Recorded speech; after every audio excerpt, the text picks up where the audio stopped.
بقول يا رب.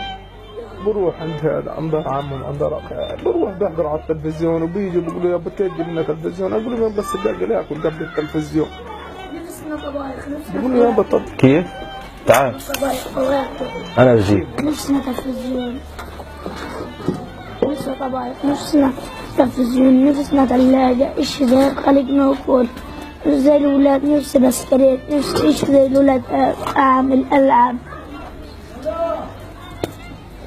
كله فلافل وفلفل. لما راح المدرسة متى اخر مرة اكلتوا لحمة؟ شو يعني لحمة؟ ايه؟ شو يعني لحمة؟